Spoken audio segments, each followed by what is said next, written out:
What's up everyone, and welcome to the channel. I'm Joanna from Supwell, and today we are taking a look at the ASICS Gel-Nimbus 25. I'm going to review all of its quirks and features and tell you why this is one of my favorite shoes in the rotation right now. Let's get into it.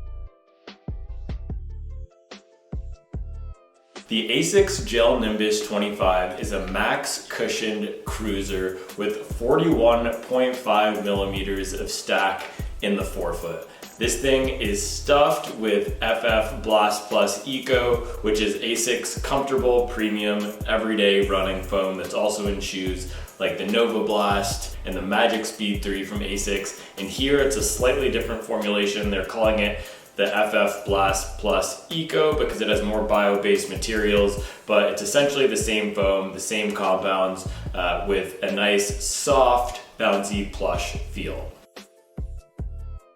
I was looking for a nice easy day shoe in January this year. I'd just come off my first ever marathon. I was still recovering, honestly, 6 weeks out. I wasn't myself at the end of that build, and I wanted something that could eat up a lot of easy miles. At the time, I was running in the Saucony Endorphin Shift 3 a lot and the Saucony Triumph 20 for my long runs, and I just wanted another big plush max cushion cruiser to help eat up the high mileage.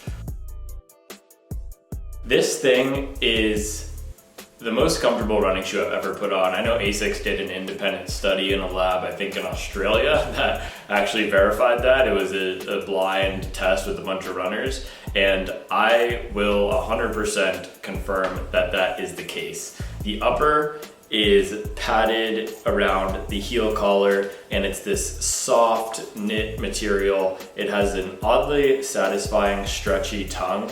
You can see here that feels really comfortable when you put it on. The laces are soft, they don't bite, and the foam itself is what is a dream in this thing. It's so soft, it's so plush, you just sink into it when you're going at a slow pace, but then when you want to pick up the pace, it's responsive enough with a nice gentle rocker up front to be able to do that. There's also a gel unit in the heel, which if I'm heel striking on some of those slow miles, I'll definitely feel. It's a nice touch, and it provides not just the comfort, but also I think some stability to the platform, because when you land, it helps spread out the force and squish it. There's also inherent stability throughout this platform with the nice wide base, in addition to a solid heel counter in the back. Feels like a nice plastic clip throughout the upper.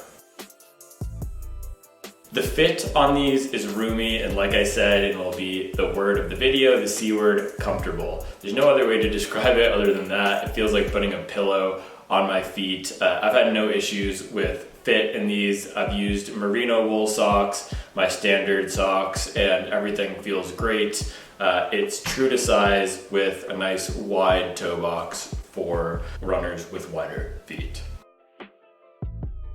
Now, these aren't the lightest shoe, but the ride on this is quite versatile.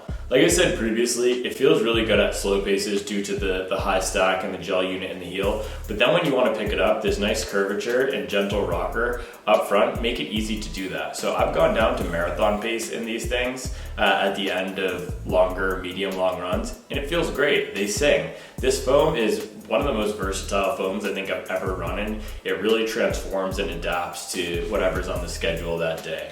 And while I wouldn't suggest doing any faster workouts with these, you can do it in a pinch. They're also extremely comfortable for walking around.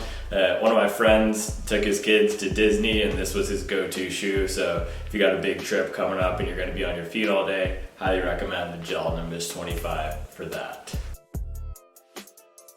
My projected longevity for this specific pair is around 300 miles. It has a decent covering of rubber, but I'm 100 to 150 miles in right now, and I can already see some abrasion of the foam on the lateral side of the heel. That's where I tend to see the most wear. So I don't think this is gonna last 400 plus miles, unfortunately, but it will last 300 plus. Maybe I can get it to 350.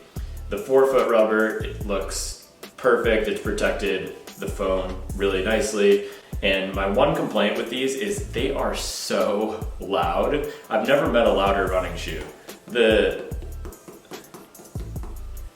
whatever type of rubber they used up here is just really hard and sloppy. So when you're running along at whatever pace, you're gonna hear that flipping and slapping and flopping on the ground.